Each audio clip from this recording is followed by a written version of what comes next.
wa majina yote. Katika jina lako Bwana, wote watapata kimbilio Bwana. Maana hata jina lako litajwa kwa Baba, mapepo yote ukimbia, kila goti upigwa na kukiri ya kuwa wewe ndio Mwokozi.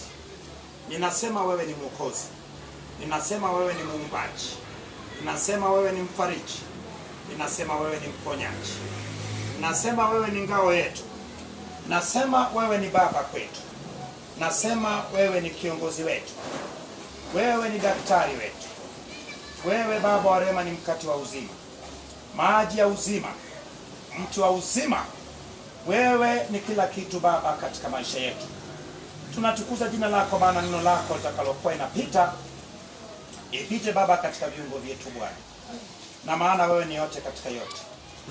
Wanayehitaji uponyaji wapone Baba, wanayehitaji faraja wafarijike Baba, wanayehitaji kuumbwa tena upya Baba wapate kuumbwa tena upya, wanayehitaji Baba wa rehema fedha na dhahabu Baba wapate, maana dunia na vyote vijazavyo ni mali yako, fedha na dhahabu pia ni mali yako Baba. Wanayehitaji furaha uwape furaha ya kudumu, wanayehitaji Baba wa rehema kujua neno lako ujidhihirishe Baba wa rehema na kuwafanya wakujue wewe, wanayehitaji kuja kurithi uzima wa milele wape kibali na nafasi ya kuweza kuhesaza mwendo na kufikia uzima wa milele Baba. Wanayehitaji ulinzi, usipolinda mtu walindao wakesha bure. Nashukuru jina lako Baba hata kwa ajili ya nchi yetu, kwa ajili ya Baba wa rehema ulinzi unayowekewa Baba wa rehema viongozi wetu. Baba wa rehema umlinde rais wetu tunayempenda, umlinde Baba wa rehema makamu wa rais wetu tunayempenda, umlinde waziri mkuu, linda Baba wa rehema mawaziri wote, linda wabunge wote, wakuu wa mikoa Baba wa rehema walinde Baba wa rehema, linda mkuu wa mkoa Baba wa rehema wa Dar es Salaam na Baba wakuu wa mikoa yote ya nchi yetu, walinde wakuu wa wilaya Baba wa rehema na hata Baba wa rehema wanayohusika Baba wa rehema na kata na mitaa. Tunashukuru jina lako, maana utazidi kubariki nchi yetu. Bariki Baba Mtanzania mmoja mmoja na uchumi wa kila mmoja mmoja Bwana. Tunatukuza jina lako, maana amani yako itaendelea kudumu katika nchi yetu Baba. Tunakuomba ulete mvua katika nchi yetu, mvua ya amani, sio mvua ya kuharibu Baba wa rehema vitu. Tunakushukuru maana hata joto litapungua, na Baba asante hata kwa ajili ya uchumi wetu. Neno lako litanie nchi yetu, amani yako ikizidi kuwa Baba wa rehema ni nguzo katika nchi hii, na nchi ikiwa ni ushuhuda Baba wa rehema katika mataifa yote. Asante Bwana, maana wewe ni mwema na ni mtakatifu, na katika jina la Yesu Kristo naomba na mtu mmoja aseme amen. Amen.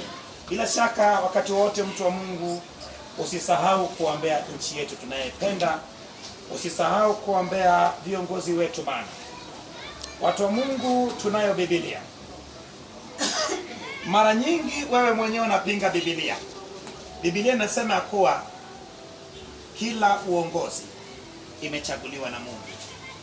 Watu wa Mungu, kuna wakati mwingine unashika Biblia alafu wewe ndio unapinga.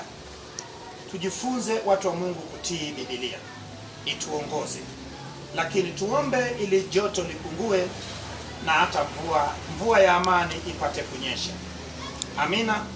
Tuombe kwa ajili ya watoto wetu walioko mashuleni, tuombe kwa ajili ya sekta zote, na tuombe kwa ajili ya makabila yote 120. Tuombe kwa ajili ya anga, nchi na hata bahari ya Tanzania. Bwana Yesu asifiwe. Amen. Usisahau kama tulipoomba kweli kweli kipindi kile cha uchaguzi, nadhani tulifunga kuanzia mwezi wa 2 mpaka mwezi wa 10 tukiomba Mungu atuwezeshe tupite uchaguzi kwa usalama na tuchagulie rais atakayetuongoza, na Mungu alitufanya kweli. Bwana Yesu asifiwe. Sasa mimi naenda kwenye tulipoishia jana. Jana tuliishia kwenye kitabu cha Kutoka sura ya 4, na tukaendelea kuona kuhusu sasa huyu mtu mmoja, lakini mtu mmoja ambaye tayari anataka kuokoa taifa la Israeli. Anataka atoe taifa ambayo Mungu ameshaiandaa. Mungu aliandaa taifa la Israeli Misri. Nilikupa sababu nyingi tu ya kufanya Mungu awatoe katika nchi ya Kanani awapeleke katika nchi ya Misri. Kwa nini? Watu wa Mungu, Wanaisraeli walipokuwa Kanani walikuwa ni watu wa kutangatanga. Nilikuambia ya kuwa uzao wa Shem, kama unavyojua, Nuhu alikuwa na watoto watatu. Alikuwa na mtoto Yafet, na alikuwa na Ham na Shem. Na watoto wa Shem wao walikuwa ni wafugaji. They were nomads, semi-nomads. Walikuwa wanazunguka wakitafuta malisho kwa ajili ya mifugo yao. Na hii ilikuwa ni sababu ya watu hao kuchangamana na makabila na mataifa tofauti tofauti. Na kama unavyojua, Mungu alianza kutenganisha Ibrahim na ndugu zake, na Mungu akawa ndio tegemeo la Ibrahim, na uzao wake Ibrahim pia ilitakiwa watenganishwe, yani wao peke yao, ili wamtegemee Mungu. Lakini sasa katika ile nchi walikuwa warukaji huku na huku wakitafuta malisho. Moja kati ya sababu Mungu aliyefanya kufanya Mungu awapeleke Misri ilikuwa ni kwa sababu Mungu alivyowapeleka Misri, ambayo ni sura ya 44 kitabu cha Mwanzo. Mungu akafanya njia ili watu hawa wakae katika eneo moja ambayo ni Goshen.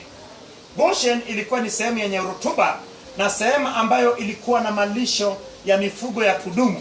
Maana tangu wana wa Israeli walipotia mguu katika ardhi ya Goshen, hatukusoma sehemu yote kwenye Biblia ya kuwa walikuwa wahamiaji kila wakati wakitafuta malisho. Wakatulia sehemu moja, lakini cha ajabu, wa Misri walikuwa ni watu wanachukia sana mifugo, pamoja na watu wanayefanya nini? Kuwa na mifugo ama wachungaji. Sasa jambo hilo ilifanya moja kwa moja Waisraeli wao wametengwa. Ndio maana watu wa Mungu, tutakaposoma sura ya 5, tukienda kwenye sura ya 6 utastaajabika sana. Utaona ikitajwa baba yake Musa na mama yake, lakini pia utaona ya kuwa kumbe Jokabedi ambaye aliyekuwa ni mama yake Musa alikuwa ni dada yake baba yake nani? Baba yake Musa. Jokabed na Amram, ina maana Jokabed alioa shangazi. Lakini hii ilikuwa kwa sababu gani? Mungu aliwatenga ili wabakie kuwa katika ule utakatifu. Mungu alitaka aje atoe mbegu pale. Na kumbuka ya kuwa wangechangamana na kuoa Misri, bila shaka wangeweza kujichangamana na nini? Na kuabudu miungu mingine. Na Mungu alianza kufanya mchakato wa kuja kumleta Masihi kutoka kwenye taifa la Israeli. Sasa wakatengwa, lakini wao ndio waliekaa sehemu nzuri yenye rutuba kuliko sehemu zote, sehemu ya kaskazini, tena katika bonde la mto Nile. Bwana Yesu asifiwe. Na hii ikawafanya Waisraeli ama watoto wa Yakobo watoke kwenye kuwa wahangaikaji wakienda kushoto na kulia kutafuta malisho, mpaka kuwa watu ambao wanatulia sehemu moja. Na hii ikawafanya wawe ni watu ambao tena sio wahangaikaji kama walivyokuwa Kanani. Watu wa Mungu, Mungu anayo mapenzi yake katika kila taifa, katika kila familia, katika kila ukoo na katika kila maisha ya kila mtu. Mungu ana mpango katika maisha yako, lakini watu wengi wanasumbuliwa na kutojua mpango wa Mungu katika maisha yake. Mpango wa Mungu katika maisha yako, ukikaa katika frequency ya mpango wa Mungu katika maisha yako, mtu wa Mungu, bila shaka lazima ufikie hatima ya maisha yako. Umeona? tayari kukaa katika ile eneo ikawafanya wawe ni watu ambao wanaweza kujipanga hata kujitawala vizuri. Maana kumbuka, walikaa sehemu moja, lakini ile familia ya watu waliyekuwa 60 na ngapi, 60 karibu na 4 waliyefanya nini, waliyeingia Misri. Kwa nini 64?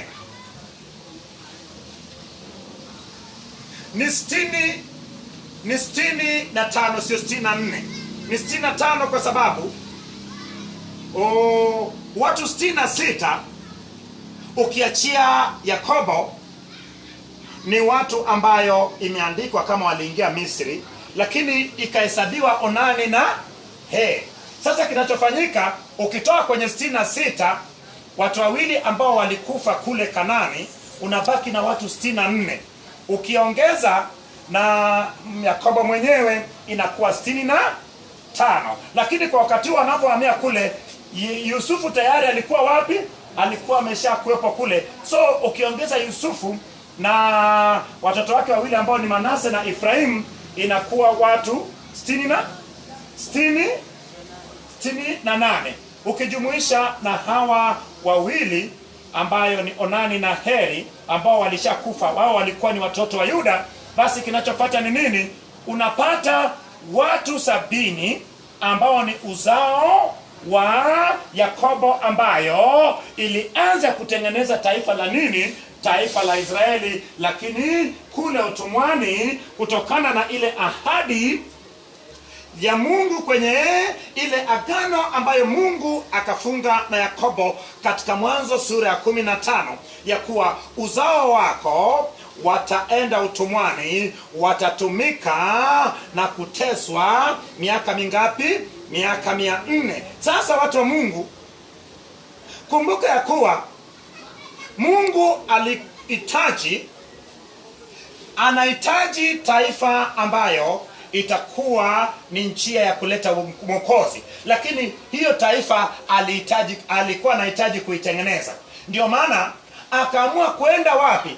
Mungu alienda sehemu ambayo uasi ulifanya nini? Ulianzia. Kumbuka ya kuwa tunapoongelea Uru wa Kaldayo, basi tunaongelea pale sehemu ambayo uasi ulianzia, sehemu ambayo ile mnara wa Babeli ulifanywaje? Ulijengwa pale. So Mungu anaenda Uru wa Kaldayo, basi kinachofuata ni nini?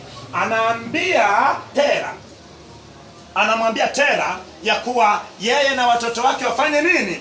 Watoke waende Kanani.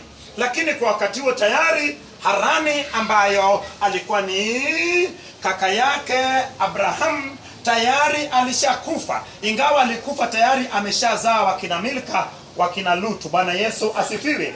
Lakini kinachofuata ni nini? Walipotoka sasa, Tera ametoka na familia yake, lakini wanapofika Harani, kumbuka watu hao walikuwa ni watu wenye mifugo, wanaenda kwa kutuatua. Wakifika mahali wanatua pale, wanajenga na mahema yao, wanalisha na mifugo yao, ndio wanaendelea. Walipofika Harani wakakaa pale kwa muda, lakini na Tera akapata kufa pale. Lakini Ibrahimu, yeye Mungu akasema naye tena ya kuwa toka katika ndugu zako na jamaa zako. Umeona jinsi Mungu anamtoa Ibrahimu? Na hebu pata picha kuwa Mungu anamchukua mtu mmoja, alafu kupitia mtu huyu mmoja anatengeneza taifa la watu wengi. Hebu pata picha. Tunapoendelea utaona kitu cha ajabu sana. Sura ya kwenye 25-26 utaona Mungu akimwambia Musa namna gani. Sura 31, niache niangamize watu hawa ili nikufanye nini? Uwe taifa kubwa. Eti Mungu alitaka kugairi, alafu aanze upya kupitia Musa, atengeneze taifa ambayo kupitia taifa hilo aje afanye nini? Atoe Mwokozi. Ina maana Musa angekubali, basi hii ingekuwa ni plan C. Maana plan B ilikuwa ni kupitia kwa nani? Kwa Yuda. Lakini Mungu alikuwa tayari kuharibu hiyo mpango, alafu afanye nini?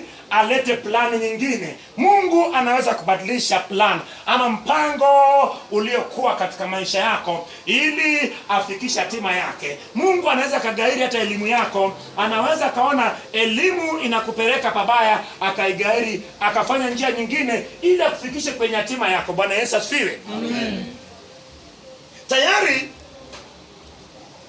inatoka kuwa mtu mmoja Ibrahim, tayari tunaenda kwenye Isaka, tunaenda kwenye Yakobo, tunaenda kwenye Yusufu. Lakini sasa pata picha kuwa Mungu anaanza kudili na Musa, lakini anamwambia nimesikia kilio sio ya mtu wangu, nimesikia kilio cha watu wangu. Tayari watu wale wameshakuwa wengi, wameshakuwa taifa, lakini sio taifa la Yakobo. Ni taifa sasa lililobarikiwa katika ile jina la baraka ambayo ni taifa la Israel. Bwana Yesu asifiwe. Umeona sasa wanakuwa wakwake kwa sababu jina la taifa ilikuwa ni jina la baraka.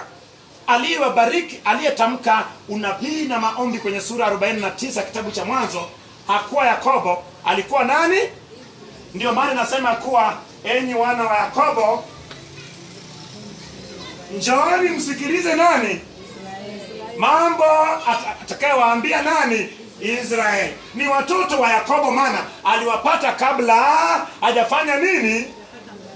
Hajabadilishwa jina, kasoro mmoja tu ambayo ni Benjamini. Ambao ni Benjamini tu ndiye aliyezaliwa baada ya jina kubadilika. Ndio maana walikuwa watoto wa nani? Wa Yakobo, lakini waje wasikie mambo ambayo aliyebarikiwa anawaambia. Sasa taifa limeshatengenezwa sasa. Mungu ameshaitengeneza taifa, na taifa sasa liko tayari sasa kuondoka, irudishwe kule ilikotoka sasa. Maana kule hawasingeongezeka na kuwa wengi. Hata kama wangeongezeka, lakini wangetawanyika. Kumbuka ya kuwa wamekaa pamoja wale waliokwenda Misri, watoto wa Yakobo na wajukuu wao na vitukuu, vizazi kwa vizazi. Wanayekufa wanazikwa, wanayekuwepo hai wanaongezeka. Lakini sasa hebu twende kwenye sura ya 5 tuone sasa kitakachoendelea. Maana tunaona kwenye sura ya 4 Farao akishupaza shingo. Twende tuone ya kuwa je, Farao ataendelea kushupaza shingo, na je, Mungu atatenda yale miujiza aliyemwambia Musa ya kuwa nitafanya moyo wa Farao kuwa mgumu, lakini atakapokataa kufanya nini? Atakapokataa kutii kwa sababu ya miujiza ya nini? Miujiza ya fimbo kugeuka kuwa nyoka, ama ya mkono wako kuingiza ndani na kuwa ni ukoma, basi utachukua maji ya mtoni, utamimina juu ya ardhi, itakuwa ni nini? Itakuwa ni damu. Watu wa Mungu, tunataka tuende sasa. Lakini unaposikia kuhusu mapigo hayo, unawaza nini kuhusu yale mapigo ya miuri? Unawaza nini kuhusu yale mipigo ya baragumu? Unawaza nini kuhusu yale mapigo ya vitasa ama babakuli ambao tuliona mwisho wa mwaka jana kwenye kitabu cha Ufunuo?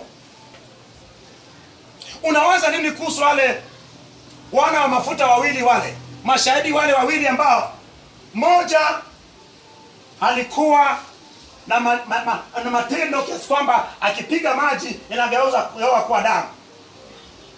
Hebu twende kwenye sura ya 5 kitabu cha Kutoka. Naomba uwe makini, twende pamoja watu wa Mungu, maana ni saa ya maisha yao kubadilika.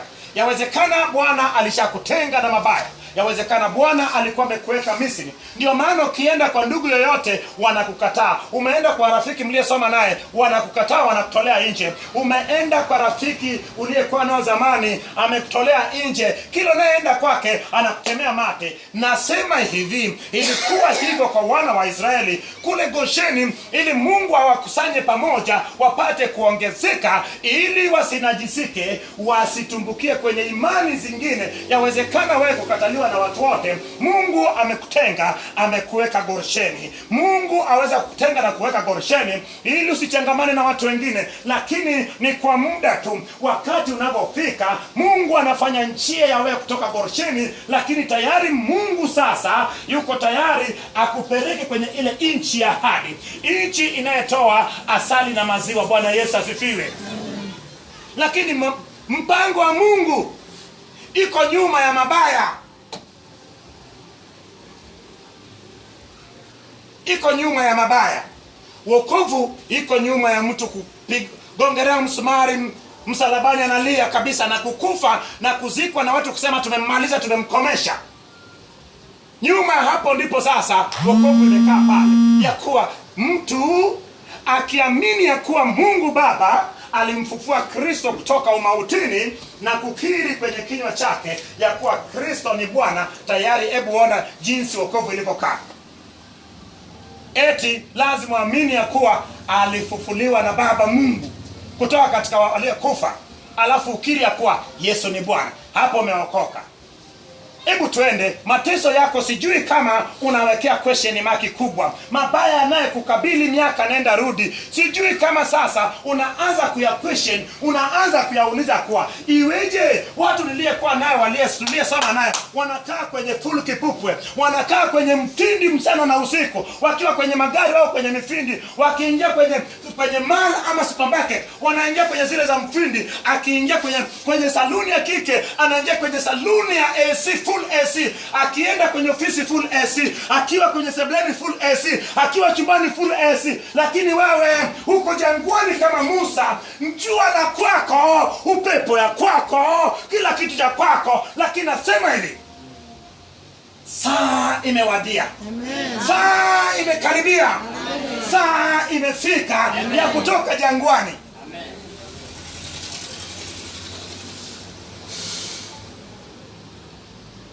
Watu wa Mungu, ipo kipindi cha mtu kuandaliwa kwenye maisha ya mwanadamu.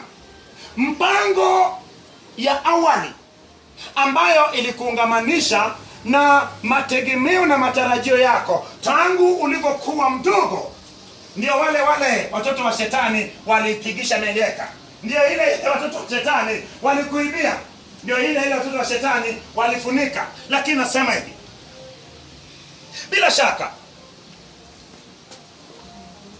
akulindaye asinzi wala hata halali, hata kaacha mguu wako ukasogezwa. Amen. Maana pamoja na hivyo yeye aweza kusikia kilio chako. Yeye akasikia kilio cha wana wa Israeli. Sasa anafanya njia. Lakini cha ajabu, Musa anapofika Misri, nilitarajia kwa Bwana atoe pigo moja tu alafu atoke. Lakini watu wale wangemjuaje Mungu? Kuna wakati mwingine yule mbaya wako ameboresha kukutesa, ameongeza mateso, kwa sababu Mungu amefanya moyo wake uwe mgumu asikuachie. Pata picha kwa Farao anasema kwa Mungu huyo ni nani msimjui? Eti niwaachie? Nyinyi ni wavivu kwanza. Sasa wasipewe na nini? Wasipewe na majani. Eti sasa watafute majani alafu waje watoe hesabu kama kila siku. Watu badala ya kumrudia Musa wakaanza kulia. Musa naye anaanza kulia kumlilia Mungu. Nilikwambia mimi ni mtu mwenye kigugumizi. Lakini Mungu alijua ya kuwa Farao alikuwa ni Mungu Misri. Lakini kwa sababu alijidai yeye ni Mungu, Mungu anamfanya Musa na awe Mungu, alafu Musa amuendee sasa. Anampambanisha Mungu mtu na Mungu. Ndiye akamwambia wewe utakuwa ni Mungu kwake Haruni.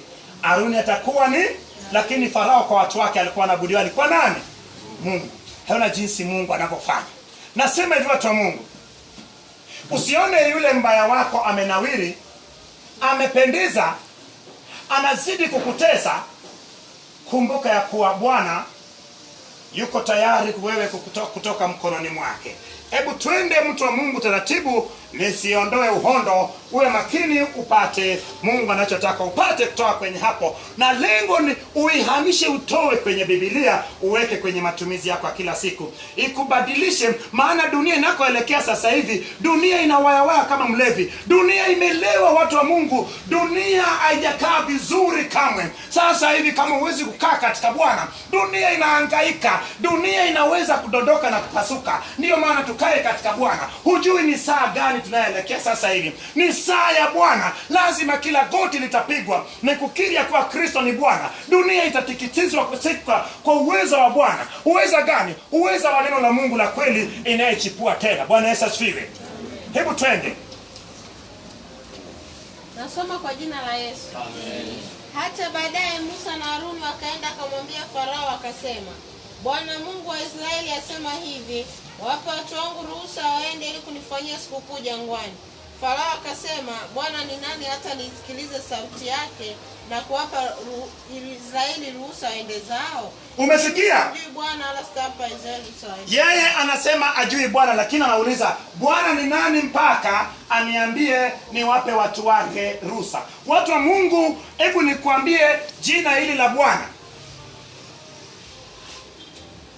Mungu hapo kwenye sura inayofuata, Mungu ataambia Musa kuwa hata baba zake hawakumjua Mungu kwa jina hilo.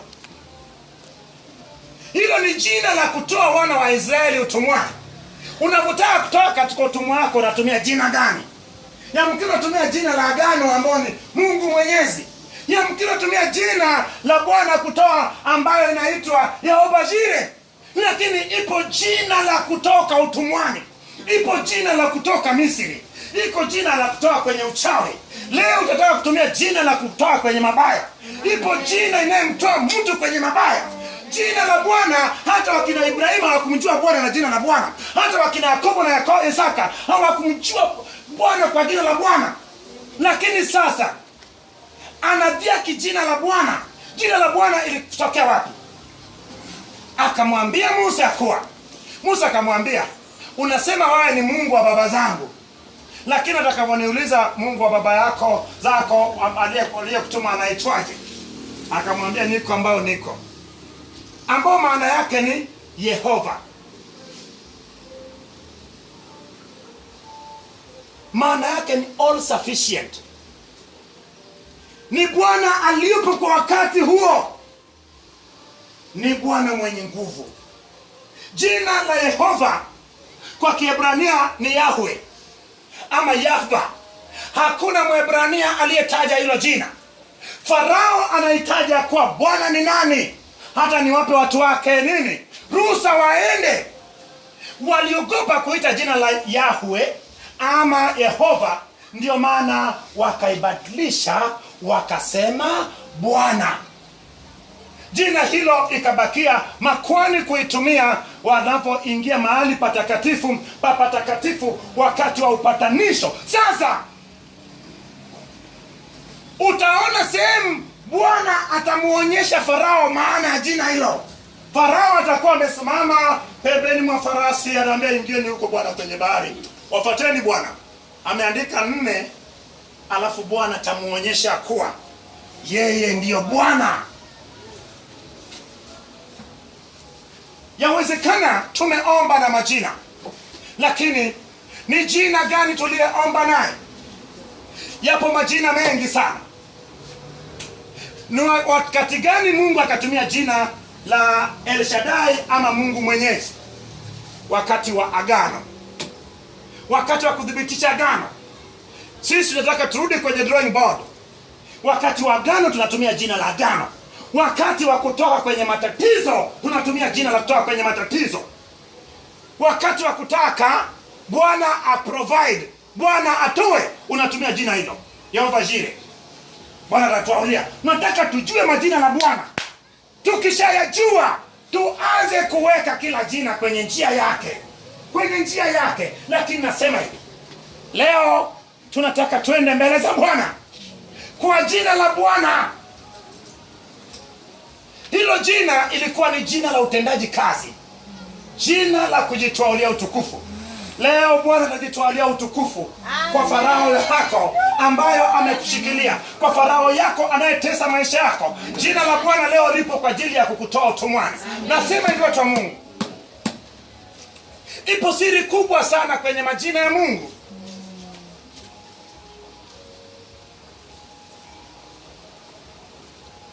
Hebu twende taratibu tuone Mungu anataka kutufikisha wapi. Mstari wa 3. Wakasema, Mungu wa Ibrania amekutana nasi, twakuomba tupe ruhusa twende safari ya siku 3 jangwani, tumtolee dhabihu Bwana Mungu wetu, asije akatupiga. Umeona wanaitwa nani? Wanaitwa Mungu wa Waebrania. Ina maana Mungu, wanatambua ya kuwa Mungu wa Ebrania ni Mungu wa baba zao. Ebrania maana yake nini?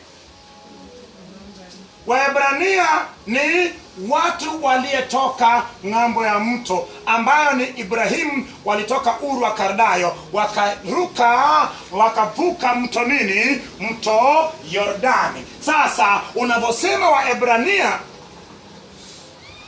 kwa nini Mungu akutumia Waebrania kuelekea kumleta Yesu? Unavyoongea Waebrania, wale wa Midiani ni Waebrania, wale wa Ishmaeli ni Waebrania. Maana si Waebrania si wanatoa ni Ibrahimu na uzao wake. Ndio maana Mungu akatoa kitengo kwenye Waebrania akaleta kwenye Waisraeli. Hebu tupigie Bwana makofi makubwa. So unavyoomba baraka za Ibrahimu tunapopata sisi ni kupitia kwa Waisraeli, kupitia kwa Yuda, kupitia kwa Daudi, na kuja kupitia kwa Kristo na kutufikia sisi. Ukidai baraka za Waebrania wako na wale watu waliokuwa hapo jangwani. Bila shaka unavyosema Mungu wa Waebrania, unasema Mungu wa agano ambayo alijulikana kama Mungu Mwenyezi. Lakini jina la yeye niko ambao ni Yehova, ambao ni Bwana. Hii ni kazi ya kutoa mtu Misri. Bwana Yesu asifiwe. Hebu twende mstari wa 4. Mfalme wa Misri akawaambia, enyi Musa na Haruni, mbona mnawatisha watu kazi zao? Nendeni zenu kwa mizigo yenu. Kisha Farao akasema, tazameni watu wa nchi sasa ni wengi, nanyi mnawapumzisha wasichukue mizigo yao. Na siku ile Farao akaamuru wasimamizi wa watu na wanyapara wao akisema, msiwape watu tena majani ya kufanyia matofali kama mlivyofanya tangu hapo, na waende wakatafute majani wenyewe.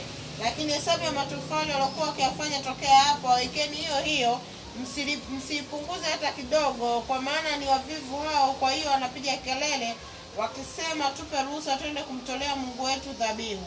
Wapeni watu hao kazi nzito zaidi, waitabikie wala wasiangalie maneno ya uongo. Hawasimamizi watu na wanyapara wao wakatoka wakasema na watu wakanena, Farao asema hivi, mimi siwapi majani.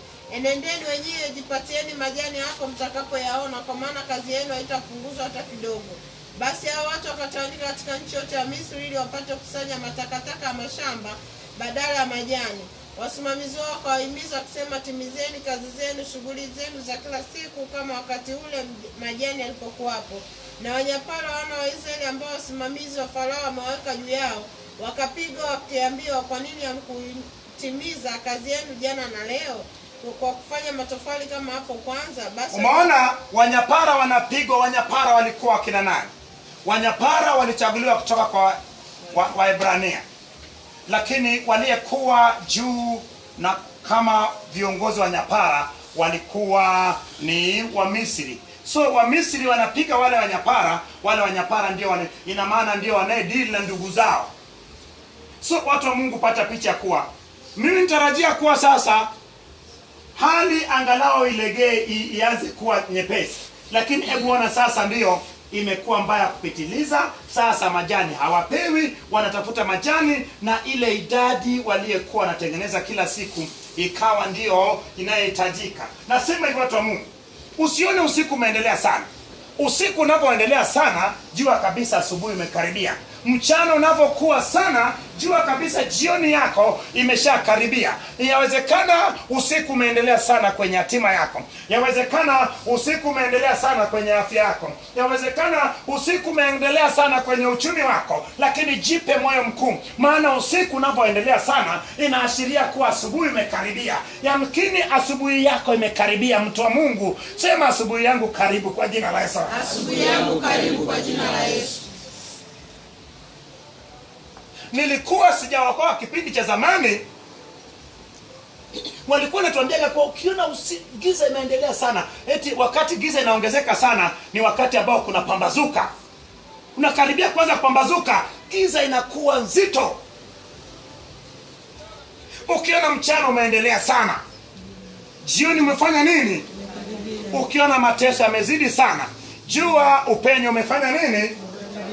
Umeona muda umesogea sana, jua kabisa kuwa sasa nakaribia kufika zamu yangu. Kama ni kutesa kwa zamu, basi zamu yako inafanya nini? Umeshakaribia. Bwana Yesu asifiwe. Lakini leo lazima Bwana tumuendee Bwana kama Bwana, maana kwa jina la Bwana, kumbe tulihitaji tutambue jina la Bwana ili tutoke katika maeneo tuliyofungiwa. Maana jina la Bwana ni jina la ushujaa, jina la utendaji kazi, jina la kutimiza agano. Jina la Bwana linakuja baada ya jina la Mwenyezi.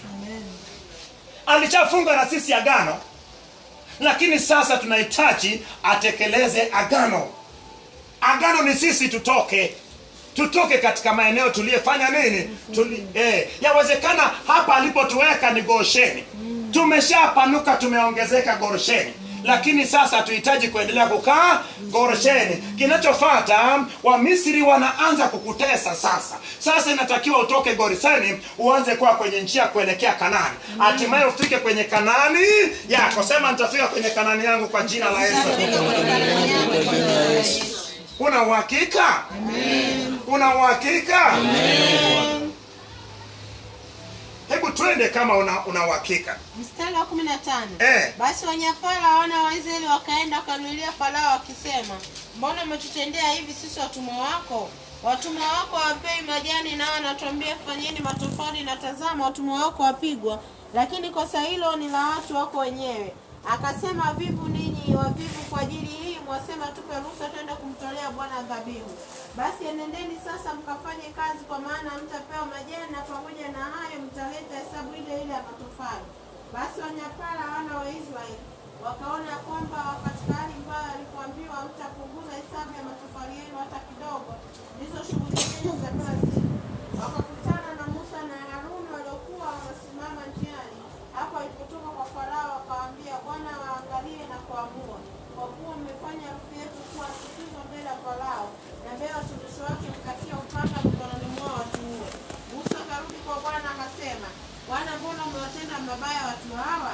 Kwani kunituma mimi? Kwa maana tangu nilipokwenda kwa Farao kusema naye kwa jina lako, amewatenda mabaya watu hawa, wala hakuwaokoa watu wako hata kidogo. Bwana Yesu asifiwe. Musa alienda kusema na Farao kwa jina la nani? Na nini leo ndasema na Farao? Farao wako anahitaji kusema naye kwa jina la Bwana, sio jina la Yehova, sio jina la Mungu Mwenyezi ama Mungu ile. Lazima Farao yako leo tuseme naye kwa jina la Bwana. Lakini aliposema na Farao kwa jina la Bwana, tayari Farao akazidi kuweka mambo kuwa magumu. Naona mpaka watu wanazidi kuwalaumu sasa, kuwalani. Lakini Musa anakwenda mbele za Bwana. Hebu tuone Mungu anamwambia Musa nini kwenye sura ya 6. Watu wa Mungu nasema hivi, kama ipo jambo la kujifunza ni story ya watu hawa wakiwa Misri. Kwenye hii story ya kutoka Misri imebeba sana hata wewe njia ya kutoka utumwani mwako. Imebeba njia ya kutoka kwenye magumu yote. Maana watu wengine huishia njiani alafu wanaamua kukaa, Bwana mimi nikae tu Misri Bwana. Makaburi si hapo Misri huko, waje nikae Misri Bwana.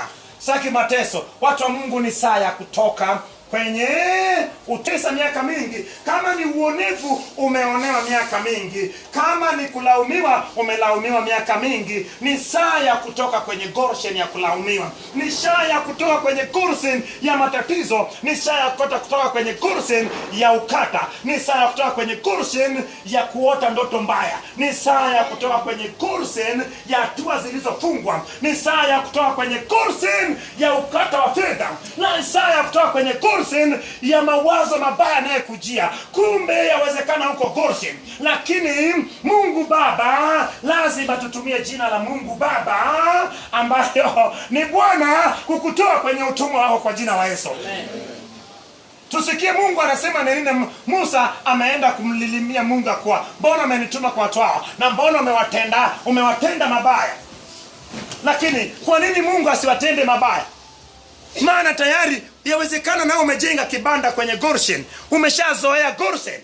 Bwana ka ugonjwa kangu kaka bwana. Akacha kabisa. Yameshakuwa ya kwako. Goshen ilichakuwa sehemu yao. Lakini wakati wa kutoka ilipofika, ilibidi Goshen isikalike. Ilibidi Goshen isikalike tena. Yawezekana sasa hivi mambo yamekuwa magumu, ndio maana unatakiwa kutoka hapo. Bwana akamwambia Musa, sasa utaona nitakavyomtenda Farao, maana kwa umesikia? Bwana anasema, sio Mungu Mwenyezi anasema. Bwana anasema utaona nitakachomfanya nini? Utaona Bwana atakachomtenda Farao wako. Utaona Bwana atakachotenda wale ambao ni Farao. Utaona. Maana kwa mkono hodari atawapa ruhusa kwenda zao, na kwa mkono hodari atawafukuza katika nchi yake. Umesikia? Eti Bwana kwa mkono wake wa hodari akawatoa Misri. Anawaambia kwa mkono hodari atawafukuza. Kumbe yawezekana ugonjwa ikakwambia ondoka. Inawezekana mateso yakakufukuza. Inawezekana balaa yakukimbiza kabisa. Ondoka akakupiga na teke. Nasema ya kuwa kwa mkono wa hodari unahitaji kutoka kule kwenye jangwa lako. Unahitaji kutoka kwenye mateso yako. Unahitaji kutoka kwenye matatizo yanayokutesa. Kwa mkono wa hodari unahitaji kutoka kwenye balaa zote kwa jina la Yesu. Unahitaji kutoka kwa mkono wa hodari. Leo tunataka tunyoshe mkono wa hodari wa Bwana.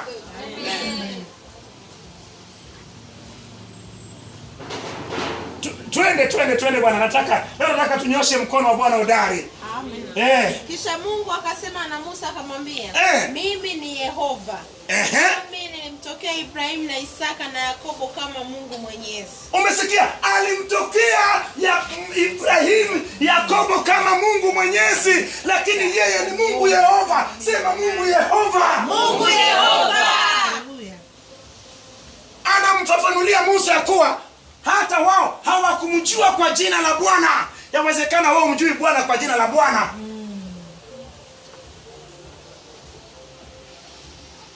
Hebu twende.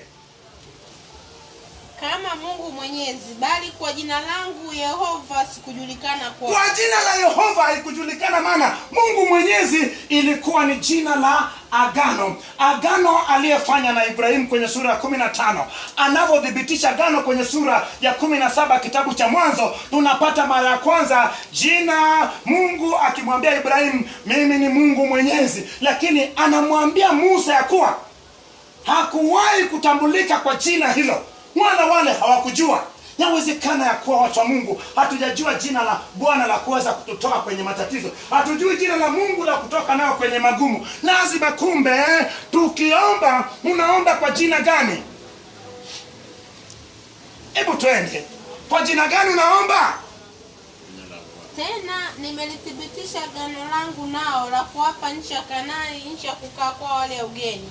Na zaidi ya hayo nimesikia kuugua kwa wana wa Israeli ambao Wamisri wanaotumikisha, nami nimelikumbuka agano langu. Anakumbuka agano lake aliyefanya katika jina lake la Mungu Mwenyezi. Lakini sasa jina la Bwana ni jina la Mungu la kufanya nini? Ya kuitimiza ile agano. Kuitimiza agano ni kuwatoa katika hii utumwa na kuwarudisha katika ile agano ambao ni nchi ya Kanaani, aliyewaahidi ya kuwa uzao wako nitawapa nchi hii ya Kanaani. Sasa lazima jina ibadilike ya kuwatoa utumwani na kuwarudisha kule. Lazima iwepo jina la Mungu ya kufanya nini? Ya kutekeleza kutekeleza ile agano ama ahadi aliyefanya nawe. Ndio maana watu wa Mungu, kumbe kila kitu kwenye Biblia ina maana wake na inakuja kwa wakati unayostahili. Ndio maana leo na kwa kipindi hichi, mimi ni wakati wangu wa kutoka. Mtu wa Mungu, mimi natoa kwa jina la Bwana. Mtu wa Mungu, mimi natoa kwa jina la Bwana. Mtu wa Mungu, mimi ahadi zangu zote zinatimia kwa jina la Bwana. Sijui ya kwako zinatimia kwa jina la nani, lakini zinatimia maana jina la Bwana ulikuwa unajua. Hebu twende. Basi waambie wana wa Israeli, mimi ni Yehova, nami nitawatoa ninyi mtoke chini ya mizigo ya Misri, nami nitawaokoa na utumwa wao. Sema, nimejua jina lako la Yehova leo. Nimejua jina lako la Yehova leo. Na leo utanitoa. Na leo utanitoa utumwani mwangu. utumwani mwangu. Twende. Nami nitawaokoa na utumwa wao, nami nitawakomboa kwa mkono ulionyoshwa na kwa hukumu kubwa. Nami nitawatoaeni kuwa watu wangu, nitakuwa Mungu kwenu, nanyi mtajua ya kuwa mimi ni Yehova. Nao watajua yeye ni Yehova, nawe utajua yeye ni Yehova. Kumbe ipo wakati wa kujua Mungu ni Yehova. Ipo wakati wa kujua Mungu kama Mungu Mwenyezi. Iko wakati wa kujua Mungu kwa jina lake la uweza. Lazima watu wa Mungu leo tumjue Bwana kwa jina la Yehova. Nasema hivi, watu wa Mungu, watu wamekaa katika mateso miaka mingi. Watu wamesumbuka muda mwingi. Watu wamefikia kiwasi kwamba wanasema ya kuwa, je, Bwana huyu tunayemtumainia yupo? Lakini hata wana wa Israeli walikaa kipindi kirefu Bwana akiwatembelea. Walikuwa na kipindi cha nini? Kipindi cha mpito, miaka mingi baada ya Yusufu kufa na wale ndugu zake. Ni nani aliyesimama tena? Ikapita karne na karne, ikapita siku nyingi sana. Wakasema Bwana naye alitusahau. Wengine wakujua hata Bwana, lakini Bwana akakumbuka ahadi yake. Akaona miaka ile aliyoahidi imeshafanya nini? Imeshakaribia. Inapokaribia anaanza kuweka vitu vianze kwenda kwenye mpango wake. Inapofika mwaka 350 anaweka mpango wa sasa matatizo yaanze kuzidi, ili sasa Goshen isikalike.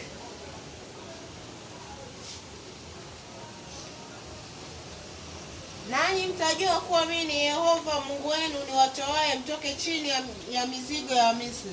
Chini ya mizigo ya matatizo, mizigo ya dhambi, mizigo ya magonjwa, mizigo ya utumwa, mizigo ya mabaya yote. Tunataka leo angalau kwa dakika chache twende mbele za Mungu ili tuweze kutoka katika chini ya mizigo hiyo iliyotesa maisha yetu. Kama tunampenda Mungu hivi, kwa nini tusitoke? Lazima tutoke kwa jina la Yesu. Nami nitawaleta hata nchi ile ambayo naliinua mkono wangu niwape Ibrahimu, Isaka na Yakobo. Nitawapa iwe urithi wenu. Mimi ni Yehova. Musa akawaambia wana wa Israeli maneno haya, lakini hawakumsikiza Musa kwa ajili ya uchungu wa moyo na kwa ajili ya utumwa mgumu. Bwana akasema na Musa akamwambia, ingia ndani ukaseme na Farao mfalme wa Misri ili awape ruhusa wana wa Israeli watoke nchi yake. Musa akanena mbele ya Bwana akasema, tazama wana wa Israeli hawakunisikiliza mimi. Basi huyo Farao atanisikilizaje, mimi niliye na midomo isiyo tohara? Umesikia?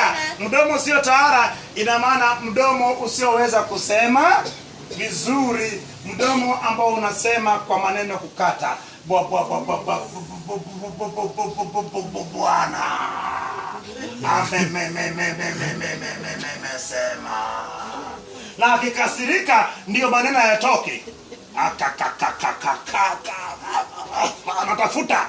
Lakini Mungu, kama pamoja na Musa kuwa hawezi kuongea, wakati wa kuongea na Mungu wala kigugumizi haikuwepo. Wakati wa kuongea na Mungu, Mungu alikuwa anamsikia vizuri. Yawezekana watu hawakusikii vizuri, yawezekana watu hawezi kusema na wewe, lakini Mungu anakusikia vizuri. Mungu atasema nawe vizuri. Mungu alikuwa hawezi kusema na Haruna anayesema vizuri. Mungu aliweza kusema na Musa asiyeweza kusema vizuri. Mungu aseme na wewe usiyoweza kusema vizuri kwa jina la Yesu. Amen. Mungu aseme na wewe uliyedharauliwa kwa jina la Yesu. Amen. Mungu aseme na wewe usiyoweza kusema vizuri mbele ya watu kwa jina la Yesu. Amen.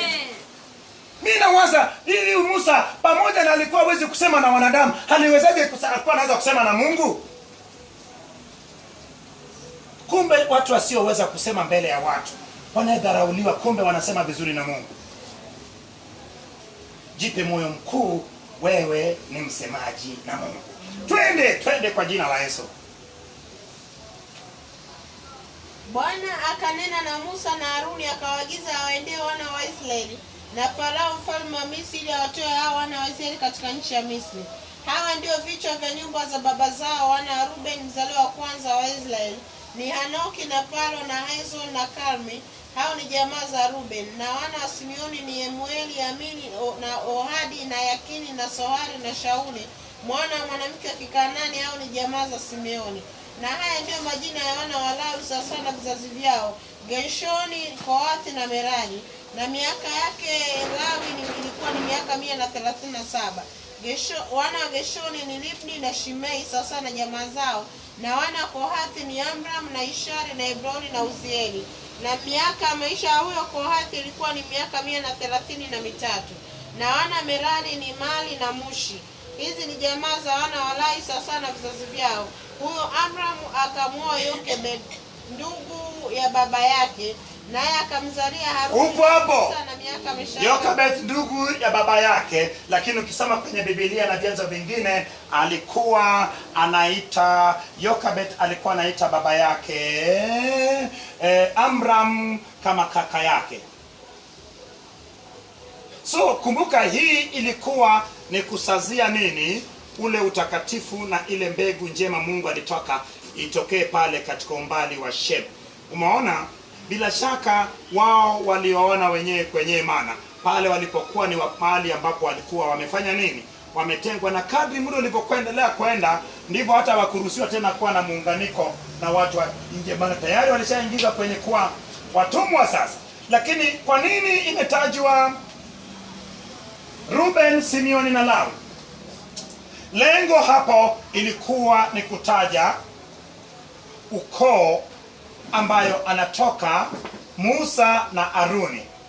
Miriam hajatajwa kwa sababu haikuwa desturi watoto wa kike kutajwa, lakini kumbuka ya kuwa hiyo ni kwa sababu ya Musa na Haruni. Sasa unawezi kutaja Musa na Haruni pasipo kutaja Amram, pasipo kutaja Kohathi. Wale wengine waliotajwa kina Merari, hao walikuwa ni ndugu zake Amram, lakini watoto wa Kohathi. Lakini umeona sasa, huwezi ukataja Lawi na wakati yeye ni mtoto wa tatu. Ndio maana sasa hawakutaja yani nini, uzao wa wale watoto wa Yakobo 12, wakataja kuanzia kwa Rubeni, wakaja kwa Simeoni, wakaishia kwa Lawi, kwa sababu lengo na target ilikuwa ni Lawi. Bwana Yesu asifiwe. Hebu twende.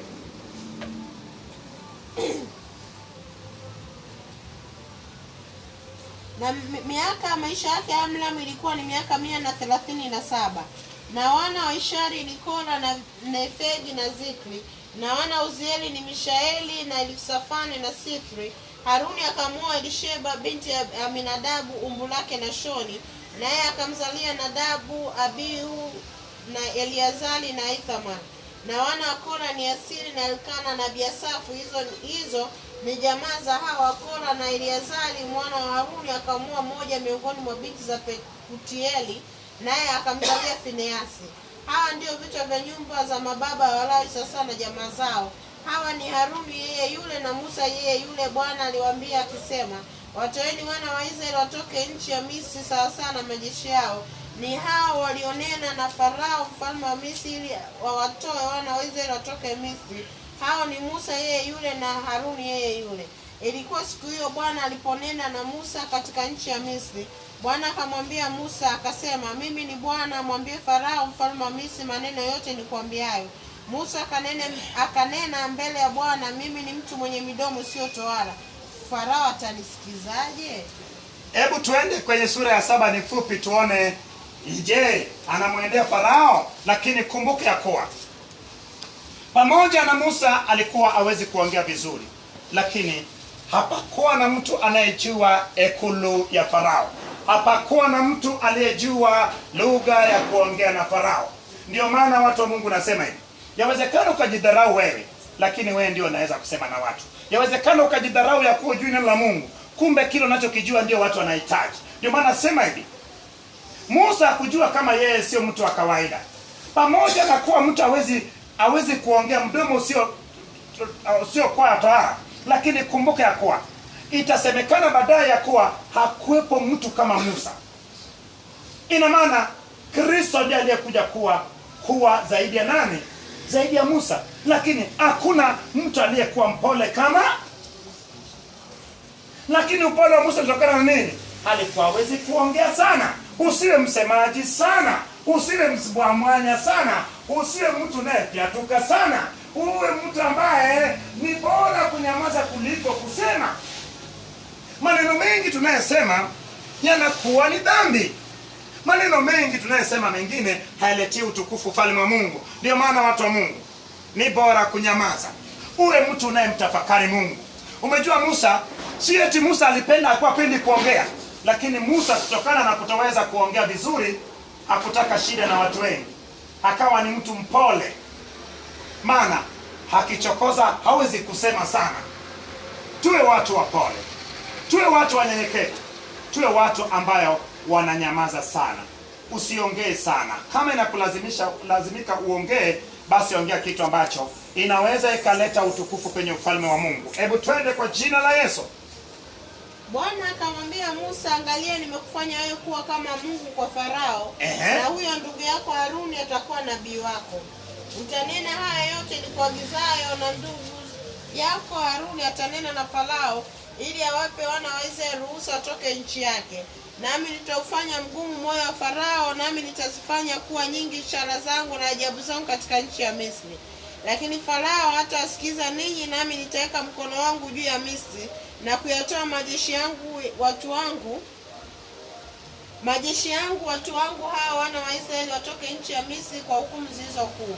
Na Wamisri watajua kuwa mimi ndimi Bwana hapo nitakapounyosha mkono wangu juu ya Misri na kuwatoa wana wa Israeli watoke kati yao. Musa na Haruni wakafanya hivyo kama Bwana alivyowaambia, ndivyo walivyofanya. Huyo Musa alikuwa ni mtu wa miaka 80 umri wake, na Haruni alikuwa ni mtu wa miaka 83 hapo aliponena na Farao. Bwana akanena na Musa na Haruni akawaambia, Farao atakaponena nanyi na kuambia jifanyieni miujiza, ndipo utakapomwambia Haruni, shika fimbo yako ibwage chini mbele ya Farao iwe nyoka. Basi Musa na Haruni wakaingia kwa Farao wakafanya hivyo kama Bwana alivyowaambia. Haruni akabwaga fimbo yake chini mbele ya Farao, mbele ya watumishi wake ikawa nyoka. Ndipo Farao naye akawaita wenye akili na wachawi, na hao waganga wa Misri wakafanya hivyo kwa uganga wao. Wakabwaga chini kila mtu fimbo yake, nazo zikawa nyoka. Lakini fimbo ya Haruni ikazimeza fimbo zao. Moyo wa Farao ukawa ni mgumu asiwasikize kama Bwana alivyonena. Bwana akamwambia Musa, moyo wa Farao ni mzito, anakataa kuwapa watu ruhusa waende zao. Mwendee Farao asubuhi. Umeona sasa tayari yale mapigo ambayo Mungu alimpa Musa, ile miujiza Musa anaanza kuitumia. Lakini hebu pata picha. Miujiza kumbe ina lengo la kufanya jina la Bwana litukuzwe. Lakini umeona kulikuwa na nyoka ambayo ni ya waganga. Na walikuwa wawili walioshindana na Musa. Nani ataniambia majina yao? Hawa walioshindana na Musa. Yane na Ambule. Ipo kwenye kitabu gani mwa tatu? Yane na Ambule. Hapo kwenye kitabu gani? Maana mimi nakwambia kwa umetoa wapi? Ipo kwenye waraka wa pili wa Timotheo sura ya 3 na mstari wa 8. Bwana Yesu asifiwe. Umeona sasa, hii inatuonyesha kuwa kumbe agano jipya ni agano la kale imefanya nini? Imefunuliwa. Agano jipya ni agano la kale imetimilika. Agano jipya ni agano la kale imekuwa kamilifu. Ndio maana mambo mengi maana yake tunayapata wapi? Kwenye agano jipya ambayo ni tafsiri ya agano la kale. Yane na Yambre wakashindana na Musa. Amina. Lakini ndio wale waganga wangapi? Wawili. Kwa wakati wako utasoma kitabu cha Wakorintho wa pili sura ya 3 na mstari wa 8. Anzia mstari wa kwanza ili uone. Inaongelea nyakati za mwisho watu watapenda fedha, hawatapenda wengine. Umeona sasa mambo yatakuwaje? Ukiendelea utaona mpaka kufikia kwenye Yane na Yambre ambao ni mstari wa 8. Lakini soma sura hiyo yote umalize kwa wakati mwingine, alafu utaona maana yake. Hebu twende. Lakini ona kuwa nyoka wale wanashindwa na nyoka ya Aruni, fimbo ya Aruni, ambao hiyo fimbo ilikuwa ile Musa alikuwa nayo jangwani. Lakini tayari shida haikuwa ya kuwa wale waganga wamefanya nyoka. Shida ilikuwa ni Mungu alitaka bado moyo wa Farao iwe mgumu, ili Mungu azidi kuonyesha ukuu wake kwa wale wana wa Israeli. Mungu alitaka ya kuwa aje ajitoa ule utukufu kutoka kwa ugumu wa moyo wa nani? Wa Farao. Bwana Yesu asifiwe. Mstari 15. Mwendee Farao asubuhi, tazama atoka kwenda majini, nawe simama karibu na ufuo wa mto ili upate kuonana naye, na ile fimbo iliyogeuzwa kuwa nyoka utaichukua mkononi mwako. Nawe mwambie, Bwana Mungu wa Ibrania amenituma nije kwako kusema nawe, kusema wape watu wangu ruhusa ili wapate kunitumikia jangwani. Nawe tazama, hujasikia hata sasa. Bwana asema, katika jambo hili utajua kuwa mimi ndimi Bwana. Tazama, nitayapiga hayo maji yaliyo mtoni kwa fimbo hii nionayo mkononi mwangu, nayo yatageuzwa kuwa damu. Na hao samaki walio mtoni watakufa, na huo mto utatoa uvundo, na hao Wamisri watachukizwa kuyanywa maji ya mtoni.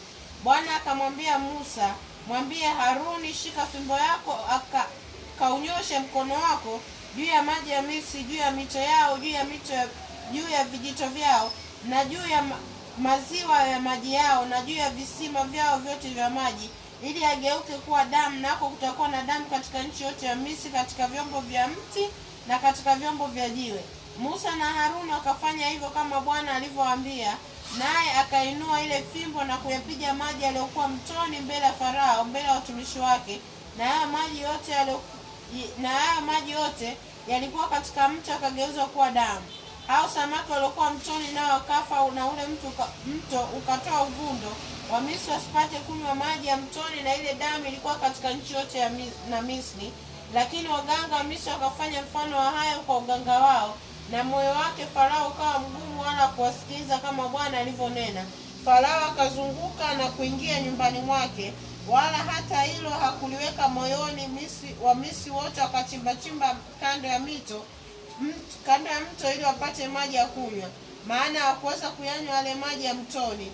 Zikatimia siku 7 baada ya Bwana kuupiga ule mto. Umeona, zilitimia siku 7, ndiyo sasa pigo ile ikaisha. Lakini pata picha ya kuwa maji hata yale ambayo yalikuwa katika vyombo vya kuchotea maji, mtungi wako ulikuwa na maji, ukienda unakuta damu. Hata kwenye chombo cha mbao unakwenda, ama kwenye kikombe maji yalikuwepo, imegeuka imekuwa damu. Lakini pata picha ya kuwa Mungu hutumia mapigo wakati mwingine kulazimisha ufalme wa shetani kukubali ama kuipokea ufalme wake. Watu wa Mungu tuliona katika ile muhuri kwenye baragumu ya ngapi? Baragumu ya pili, wakati ambapo mlima wa moto utadondoka ama ulidondoka kwenye nini? Kwenye bahari. Nao bahari ikawa ni damu, na theluthi moja ya viumbe vinavyokaa baharini vikafanya nini?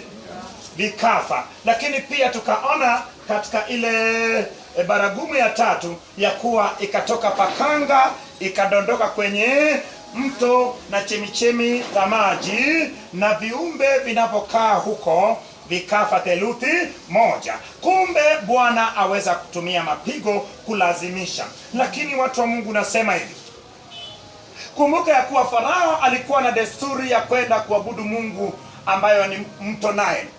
Asubuhi Mungu anaambia Musa aenda jionyeshe mbele yake. Lakini pata picha kwa Mungu alikuwa anapitisha mapigo katika maeneo ambayo yanatawaliwa na miungu ya Kimisri, akidhibitishia wana wa Israeli ya kuwa yeye ni Mungu wa miungu, yeye ni Mungu katika miungu yote, yeye ndiyo Mungu aliyefanya vyote. Lakini pata picha kuwa na waganga nao wakafanya miujiza. Lakini shida ni hivi, ipo siri kubwa hapo.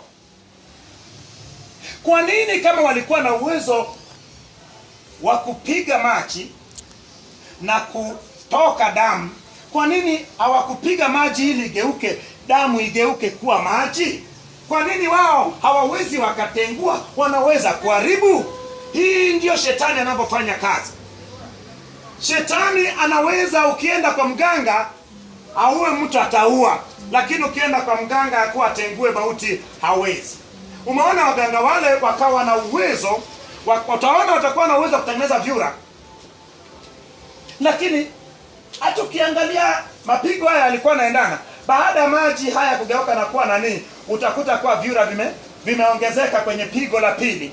Vyura vitaongezeka, lakini na wao watakuwa na uwezo wa kuyaongeza vyura, lakini sio uwezo wa kupunguza.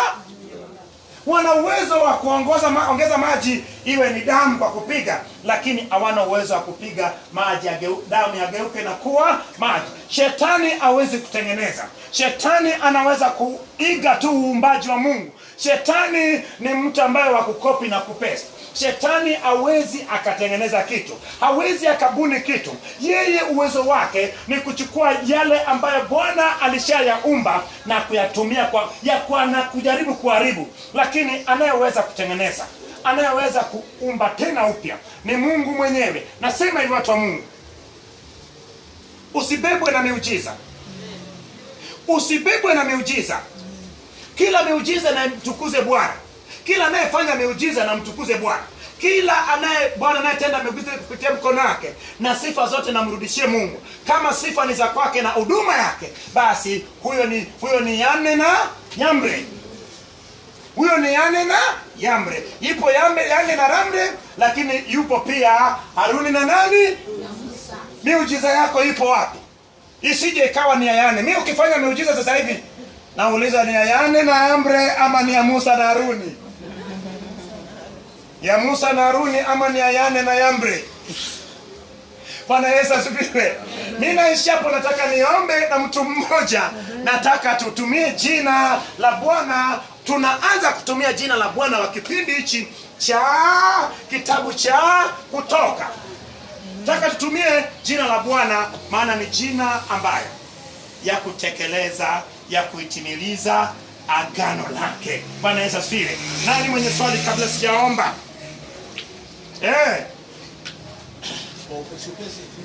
Niseme hapa niulize swali kwamba kwa kawaida siku za tangu mwanzo wa Biblia, hususan kitabu cha Mwanzo kipo Kutoka leo hii, Mungu kwa ajili ya kutaka kutunza kizazi kizuri atakapotokea Mwokozi, walikuwa na kawaida ya kuona ndugu kwa ndugu. Ilikuwa ni kwa sana wanaoana ndugu kwa ndugu. Na hii ikaletezea akaja kupatikana Mwokozi kiurahisi kupitia hivyo. Hii ilipotelea wapi kipindi hiki? Je, haina haja? Kwa sasa hivi haina haja. Kwa sababu gani? Kuna wakati mwingine unakuta kuna koo zingine zinakuwa na matatizo, lakini mtu anapooa mbali tayari kuna mambo mengine mema ambayo pia yanafanya nini, yanaletwa kwenye familia. Yawezekana familia imebeba watu ambayo wana hulka moja, si ndio? Lakini inapotokea mtu ameoa sehemu nyingine, tayari angalao ile hulka inaanza kuvunjika, maana tayari panakuwa na mchanganyiko. So kuna familia nyingine unakuta watu ni weusi tupu tu, kuanzia babu. So angalao anapooa mahali kule kijana napata mweupe, angalao kuna mchanganyiko, si ndio? Mbona mmecheka? Panakuwa na nini? Panakuwa na mchanganyiko. So watu wa Mungu, kinachofanyika bila shaka tutaona kwenye kitabu cha Mambo ya Walawi ile sura ya 20, jambo hilo likipingwa kabisa, kuoana kwa ndugu. Lakini kwa sababu hata kuiheshima, unakuta mtu anaenda kuchukua mke wa baba yake kama Ruben. So Mungu alijaribu akaiwekea angalao speed governor, maana angalao heshima iwepo. Maana wewe tena unaanza kunyemelea tena mama yako ama baba mke wa baba yako. So ilikuwa inaleta aibu. Mama amekaa vibaya tayari, mama mdogo. So ni vitu ambavyo vilikuwa vinaleta aibu, hatimaye vinaleta hata mgongano kati, maana baba atakuwaje sasa?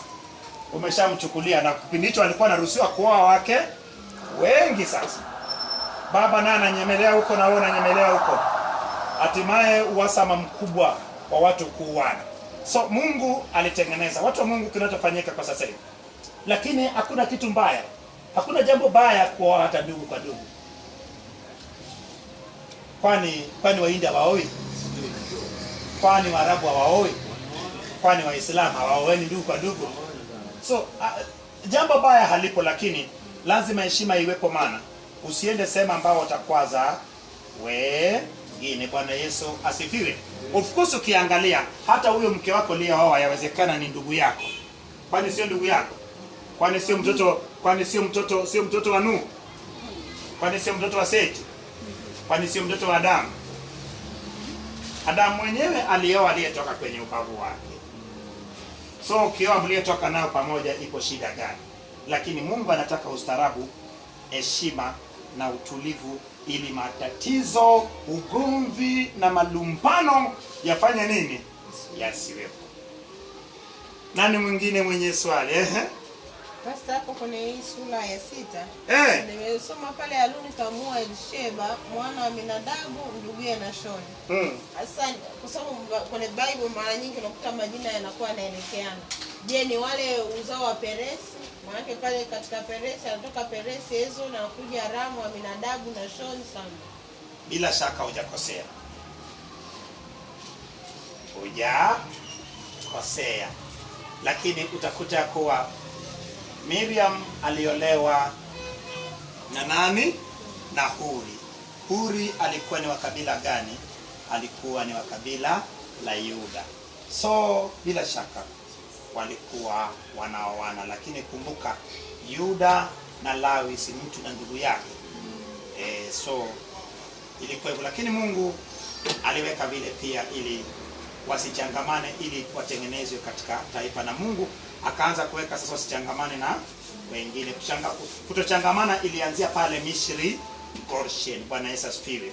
Na walipotoka pale ikawa sasa moja kwa moja watakiwa kuchangamana na wengine taifa baada ya kutengenezwa. Lakini bado baada ya hapo utaona jinsi shetani bado alifanya vurugu kweli kutaka kuchafua kabisa. Lakini pamoja na hivyo Bwana alifanya nini? Bwana alisimama. Mtu wa mwisho alafu niombe. Iwe wewe kama ulivyosema. Naulizia huyu Musa. Huyu Musa alikuwa ni mtumishi wa Mungu mzuri sana.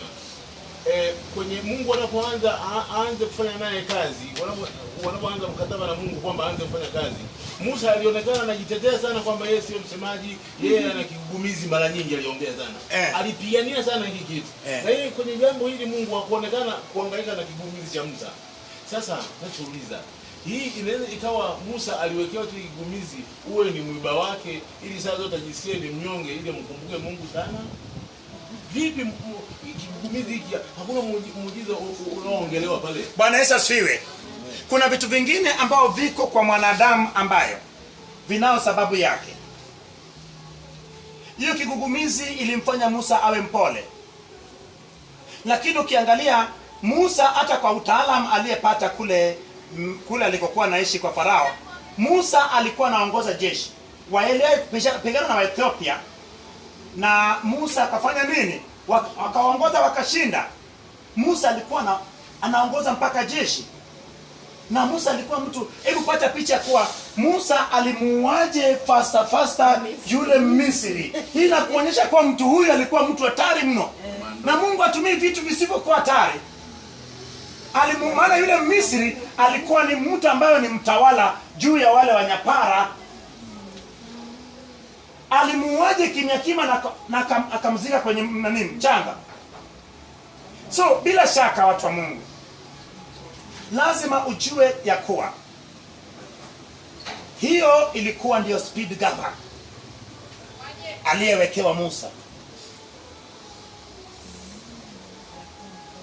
Nasema watu wa Mungu ya kuwa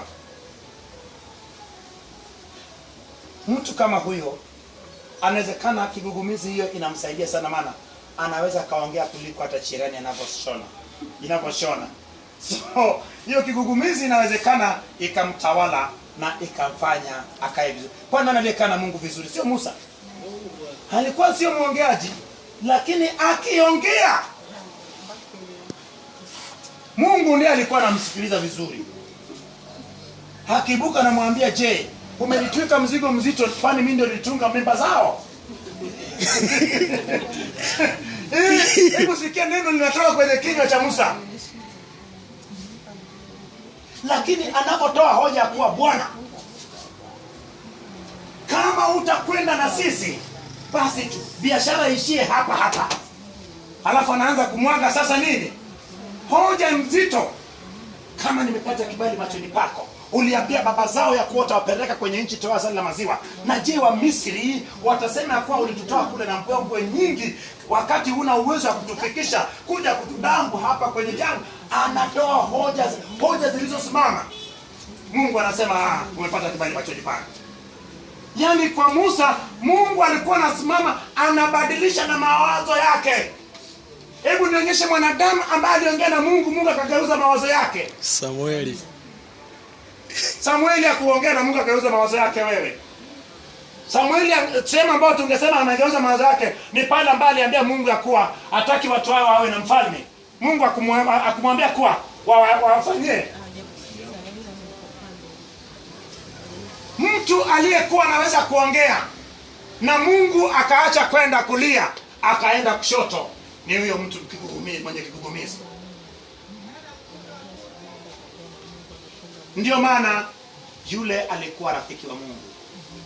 Aliwahi kusema ya kuwa ukisoma Hesabu 12 anaambia ndugu zake Musa, wakubwa zake Musa, ya kuwa sio kwa Musa, yeye mimi nitasema naye uso kwa uso na umbo langu ataliona, sio nyinyi. Walisema eti Bwana aseme na Musa tu, Bwana aseme na Faraji tu, Bwana aseme na Ernest tu, Bwana aseme na Suma tu, ili Bwana aseme na Joshua tu, Bwana aseme na Mama Faraji tu, asiseme na sisi.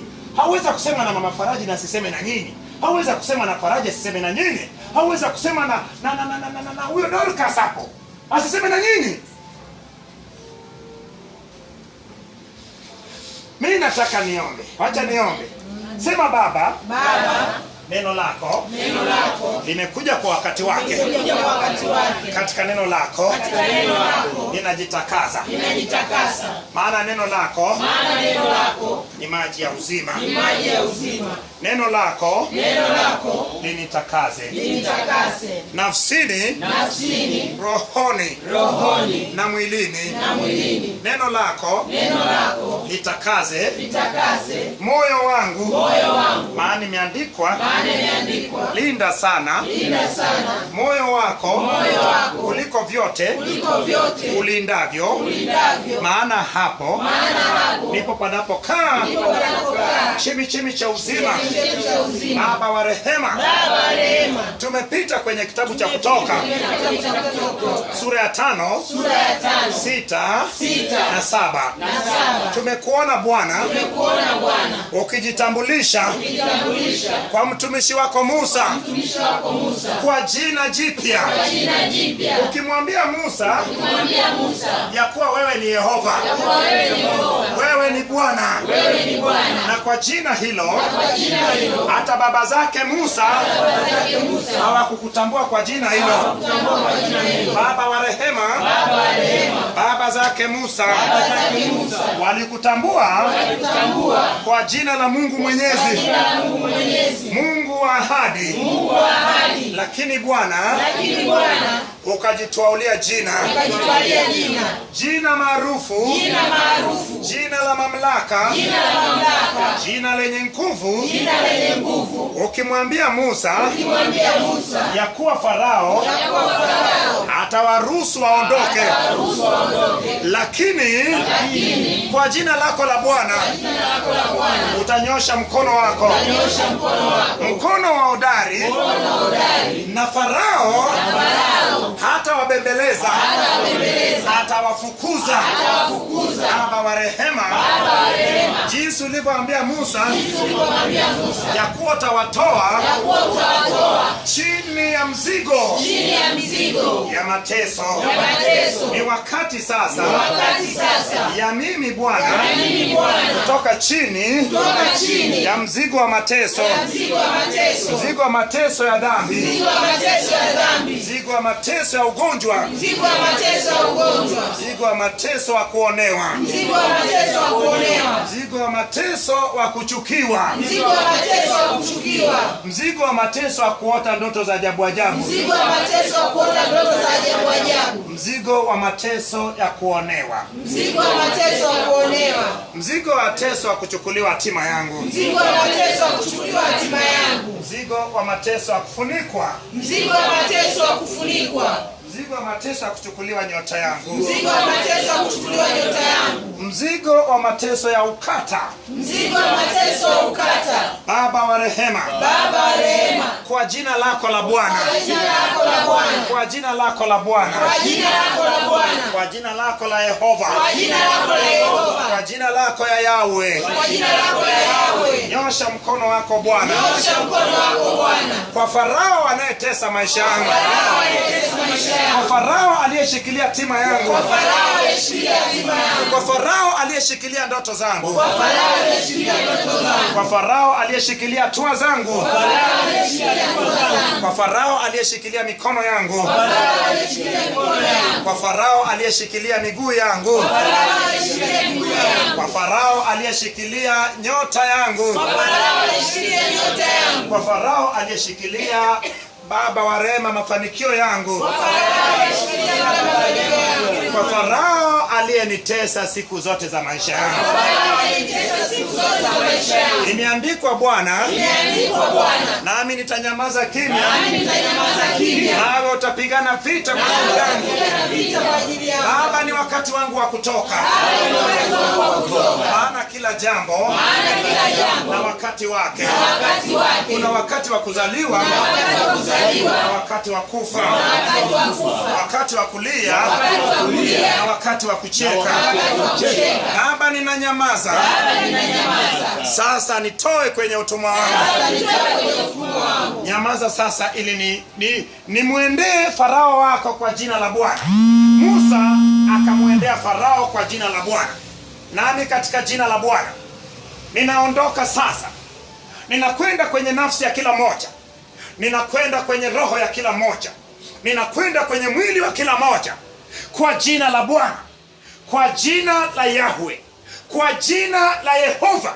Ninakwenda kwenye nyota yako kwa jina la Bwana, ninakwenda kwenye ufahamu wako kwa jina la Bwana, nakwenda kwenye moyo wako kwa jina la Bwana, nakwenda kwenye mikono yako kwa jina la Bwana, nakwenda kwenye hatua zako kwa jina la Bwana, ninakwenda katika anga kwa jina la Bwana, nakwenda katika nchi kwa jina la Bwana, nakwenda kwenye bahari na makusanyiko ya maji kwa jina la Bwana, naenda chini ya bahari kwa jina la Bwana, naenda pembe zote nne kwa jina la Bwana, naenda kwenye maadui zako kwa jina la Bwana, naenda kwenye vyanzo vya magonjwa kwa jina la Bwana. Maana kwa jina la Bwana wana wa Israeli wakatolewa utumwani. Bwana akanyosha mkono wake na Farao akaamrisha wana wa Israeli watoke kwa kuwafukuza. Nami katika jina la Bwana ninaagiza sasa, Farao aliyeshikilia afya yako aanze kukufukuza kwa jina la Bwana. Farao aliyeshikilia nyota yako aanze kukufukuza kwa jina la Yesu. Farao aliyeshikilia mume wako aanze kukufukuza kwa jina la Yesu. Farao aliyeshikilia uso wako aanze kukufukuza kwa jina la Yesu. Farao aliyeshikilia afya yako aanze kukufukuza kwa jina la Yesu. Farao aliyeshikilia hatua za ndoa yako, aanze kukufukuza kwa jina la Yesu. Farao aliyeshikilia upendo kati yako na mume wako aanze kukufukuza na kuachia kwa jina la Yesu. Farao aliyeshikilia hatima ya familia yako aanze kukufukuza kwa jina la Yesu. Farao aliyeshikilia hatua za watoto wako, Farao aliyeshikilia hatima ya watoto wako, aliyeshikilia nyota ya watoto wako, aliyeshikilia mioyo ya watoto wako, aliyeshikilia hatima ya watoto wako, ninaagiza kwa jina la Bwana, kila Farao aliyeshikilia hatima zako, Farao aliyeshikilia elimu yako, Farao aliyeshikilia elimu yako, Farao aliyeshikilia ndoto zako, Farao aliyeshikilia huduma yako. Kumbe kila eneo ina Farao aliyeshikilia, na Mungu alifanya moyo wa Farao kwa mgumu ili Bwana aje ajitwalie utukufu wakati unapofika. Ni wakati wa Bwana umefika, maana wana wa Israeli wakaenda kukaa katika Goshen, naye Bwana akawafanya wakae katika Goshen wakiwa wametengwa na watu wengine. Lakini wakati unapokaribia, Bwana akafanya waanze kuteswa. Magonjwa yamekutesa, ni mateso ya wana wa Israeli Misri. Mabaya yaliyokutesa ni mabaya yaliyokutesa ni yale yaliyowapata wa Israeli katika Misri. Maana iliashiria wakati umefika wa kutoka, wakati wako wa kufika umetoka. Maana usiku wako umeendelea sana, asubuhi yako imekaribia. Nami katika jina la Bwana na agiza Bwana nyoshe mkono wake katika wale waganga walioshikilia nyota yako, katika yule bibi aliyeshikilia agano, aliyefunga agano nawe ndotoni, katika yule bibi aliyeshikilia elimu yako, katika yule bibi aliyeshikilia elimu yako. Naona bibi ameshikilia elimu yako, ewe kijana. Ewe bibi ni Farao wake. Ninaagiza ewe bibi, anza kumfukuza. Maana Bwana aliponyosha mkono wake kwa Farao na katika nchi ya Misri, Farao akawafukuza. Farao wa kila eneo aliyekushikilia, Farao mizimu, Farao wana ukoo, Farao wachai wa ukoo, Farao wachai wa mji, Farao wachai wa nchi, Farao wachai wa dunia, kwa mamlaka ya jina la Bwana, kwa mamlaka ya jina la Bwana, kwa jina la Bwana. Farao aliyeshikilia tumbo lako la uzazi, Farao aliyeshikilia tumbo lako la chakula, Farao aliyeshikilia, naona Farao ameshikilia tumbo lako, achia tumbo lake haraka haraka, achia tumbo lake Farao uliyeshikilia tumbo. Tumbo linajaa kama imejaa gesi. Achia tumbo lake ewe Farao uliyeshikilia tumbo. Ewe Farao uliyeshikilia tumbo, achia tumbo. Nasema achia tumbo lake ewe Farao uliyeshikilia tumbo. Farao uliyeshikilia tumbo nawe achia. Farao uliyekaa kwenye chakula waliyekula kwenye sherehe. Ewe Farao uliyekaa kwenye chakula waliyekula kwenye sherehe, ulishikilia tumbo ya wanaukoo wote, ukashikilia toa zao, ukashikilia vibali vyao, kwa jina la Bwana, kwa jina la Bwana, kwa jina la Bwana anza kutoka utumwani. Kwa jina la Bwana anza kutoka, kwa jina la Bwana. Toka kwenye kukohoa, kohoa na itoke kwa jina la Bwana. Vyote ulivyolishwa ndotoni, kwa jina la Bwana toka, toka, toka, toka kwenye mateso, kwa jina la Bwana. Toka kwenye ukata wa uchumi, kwa jina la Bwana. Toka kwenye kuonewa, kwa jina la Bwana. Toka kwenye mateso, kwa jina la Bwana. Toka kwenye kushikiliwa huduma, kwa jina la Bwana. Toka kwenye kushikiliwa karama yako, kwa jina la Bwana. Toka kwenye mauzauza, kwa jina la Bwana. Toka, toka, toka kwenye kizunguzungu, natumia jina la Bwana, kwa jina la Bwana, kwa jina la Bwana, kwa jina la Bwana. Farao aliyebakia amekushikilia, kwa jina la Bwana, kwa jina la Bwana, kwa jina la Bwana, kwa jina la Bwana, kwa jina la Bwana. Nasema Farao aliyekushikilia, ama moyo aliyeshikilia tumbo, achia tumbo lake. Fanya haraka Farao. Farao uliyeshikilia nyota ya ndoa, haraka achia tumbo lake Farao. Na wewe achia nyota yake Farao, nyota ya kupata, nyota ya kunawiri, nyota ya kupiga tua, nyota ya kuonekana, nyota ya kubalika. Mwachie ingie kwenye mwili wake haraka. Ingia kwenye mwili wako haraka. Farao anakuachia. Farao anakuachia. Farao akuachie kwa jina la Bwana. Ni jina la kutoa kwenye utumwa. Ni jina la udari. Ni jina lenye uweza, kwa mkono wa Bwana la uweza. Farao achia huyo, ingia kwenye mwili wako. Farao mwachie na huyu. Farao akuachie. Ingia kwenye mwili haraka.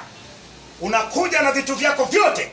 Maana Musa akamwambia Farao ya kuwa hatuachi hata ukwato, hatuachi hata chembe, hatuachi hata watoto. Aje na vitu vyake vyote. Toka utumwani na fedha zako, toka utumwani na karama yako, toka utumwani na hatua zako zote.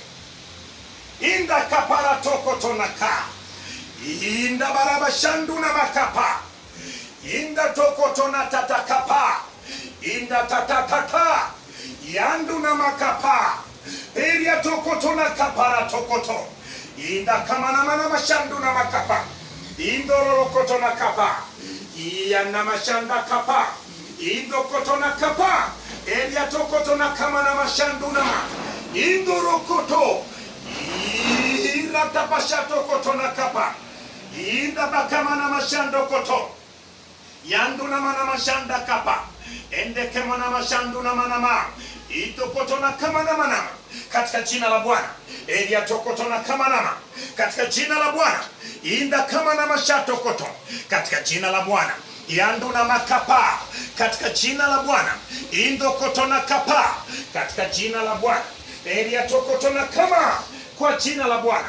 Inda kama na mashandu na manama, yandu na makapara tokoto, elia tokoto na kama na mashata kapa, ende kimu na mashando koto na kapa. Farao aliyeshikilia watoto wao, indo koto na kapa, achia watoto wao kwa jina la Yesu, achia watoto wao kwa jina la Yesu. Yandu na makapa, elia tokoto na kapa, nekemu na mashanda kapa, elia tokoto na kama na mashando rokoto, inda kama na mashanda kapa, indo koto na kapa, ita kapara tokoto, yandu na makapa, inda kama na mashandu na makapa, indo koto na kapa. Kila uliyemshikilia uwezi ukavumilia. Farao alishupaza shingo, lakini Bwana aliponyosha mkono wa udari, nao akaachia. Nyosha mkono wako kwenye moyo wa mtu huyo. Nyosha mkono wako kwenye nafsi yake. Nyosha mkono wako kwenye roho yake. Nyosha mkono wako kwenye familia yake. Nyosha mkono wako kwenye uzao wake. Nyosha mkono wako kwenye akili yake. Nyosha mkono wako kwenye baba kumbukumbu zake. Nyosha mkono wako kwenye mishipa za fahamu na kumbukumbu. Nyosha Baba wa rehema mkono wako kwenye ndoa yake. Nyosha mikono yako Baba kwenye hatima yake. Nyosha mikono yako Baba kwenye nafsi, roho na mwili. Nyosha mikono kwenye hatua zake kwa mamlaka ya jina la Bwana. Kwa mamlaka ya jina la Bwana. Nyosha mikono Baba kwenye uzao wake. Nyosha mikono kwenye kazi yake Baba. Farao aliyeshikilia mapato yake, aliyeshikilia kazi yake. Farao aliyeshikilia Baba huduma yao, huduma ya uimbaji, huduma na karama zao. Baba, Farao achie. Nataka kuachie moyo wake. Achia moyo wake. Farao aliyeshikilia moyo wake, achia moyo wake kwa damu ya Yesu. Achia huduma yake kwa jina la Yesu.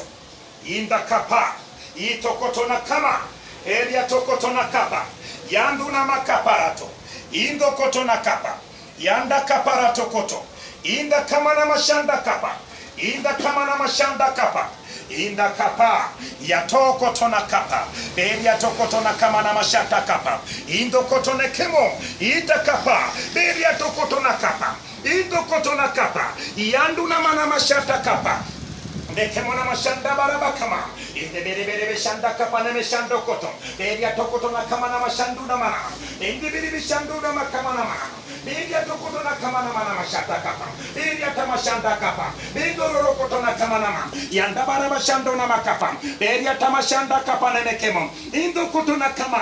Ita kama na mashato kutum. Bidia tukutuna kapa. Kwenye ndoto zao Bwana. Inda baraba shando na mana.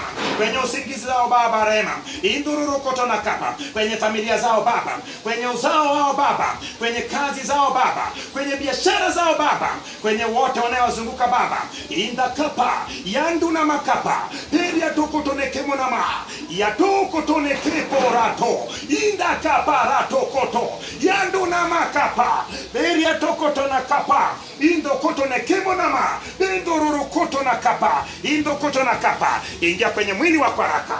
Kwa jina la Yesu. Indo kutuna kama. Haraka kwa jina la Yesu.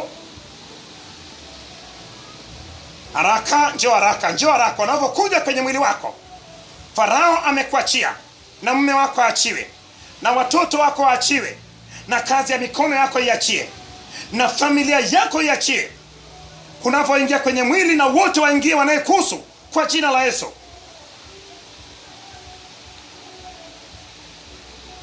Haraka. Indo kotona kapa. Yanda kapara tokotona kapa. Baba, nyosha mkono kwenye ndoto. Vyote vilivyoshikiliwa kwenye ndoto viachiwe kwa jina la Yesu. Vilivyoshikiliwa kwenye nyota viachiwe kwa jina la Yesu.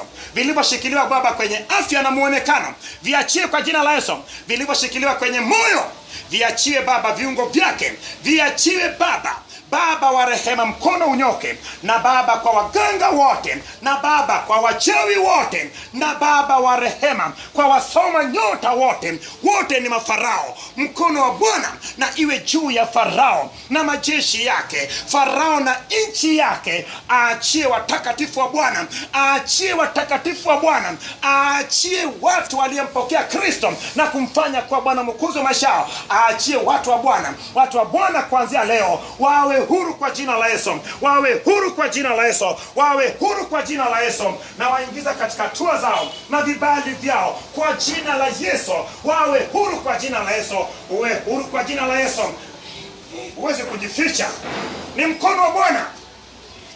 Mkono wa Bwana umenyoka kwenye yeye aliyetesa maisha yako.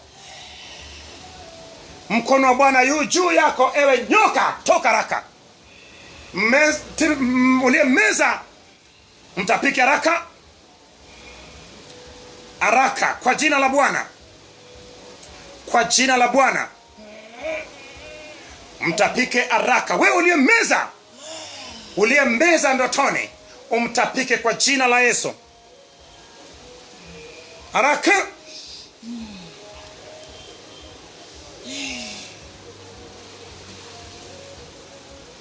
Kuanzia leo kwa jina la Bwana na kutoa kwenye tumbo la nyoka. Kwa jina la Bwana na kutoa kwenye tumbo la kuzimu.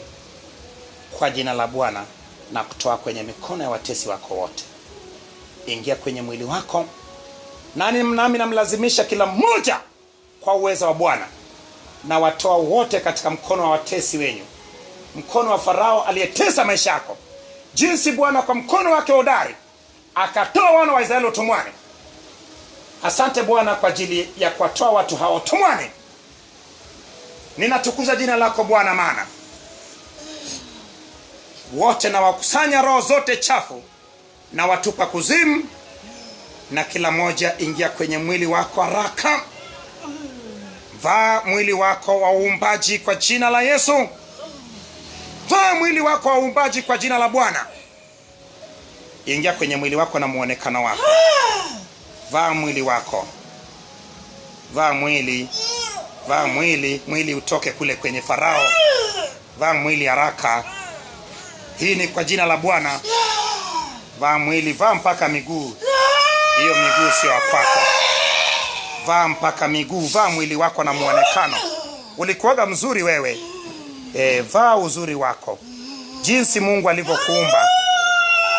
Kwa jina la Bwana, rudi kwenye asili yako. Kila moja kwa jina la Bwana, rudi kwenye muonekano wako. Rudi kwenye rangi yako. Rudi kwenye asili yako. Rudi kwenye asili ya uumbaji. Rudi kwenye Kanaani yako.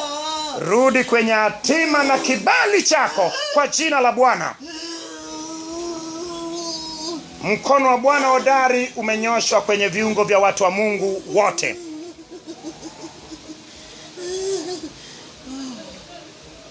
Mkono umenyoka kila sehemu na ingia kwenye mwili. Kwa jina la Bwana. Ninasema asante Bwana, maana wewe ni mwema na ni mtakatifu. Hapana jambo gumu la kukushinda wewe. Na kwa mkono wako Bwana, naona unawarudisha Baba kwenye muonekano wao. Unawarudisha katika asili ya uumbaji, jinsi ulivyowaumba. Ukasema na tumfanye mwanadamu kwa mfano wetu na kwa sura yetu, naye akatawale samaki wa baharini na ndege wa angani na kila kitambacho juu ya nchi chenye uhai. Kuanzia sasa, ewe tumbo, ukae vizuri kwa jina la Yesu. Imekwisha kuanzia leo. Ninashukuru jina lako Baba kwa ajili ya watu wako. Ninawatenganisha na Farao wa maisha yao waliyewatesa siku zote. Kuanzia leo, uwe wewe jinsi Bwana alivyokuumba. Natenganisha wewe na huyo Farao aliyeshikilia maisha yako. Farao, kuanzia leo ninakubariki ewe Farao wa maisha yako. Hii ndio silaha yangu ya mwisho ya kubariki, maana hao Farao ni roho za watu. Ninabariki mafarao wote kwa jina la Bwana. Ninabariki mafarao wote. Wote nawabariki Farao. Hiyo ndio silaha yangu ya mwisho. Roho za wanadamu zilizokaa ndani ya watu, mbarikiwe na muokolewe kwa jina la Yesu. Ingia kwenye mwili wako. Haraka.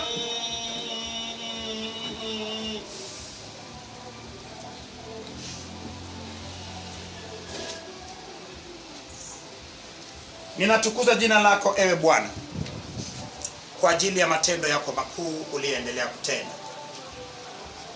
Baba,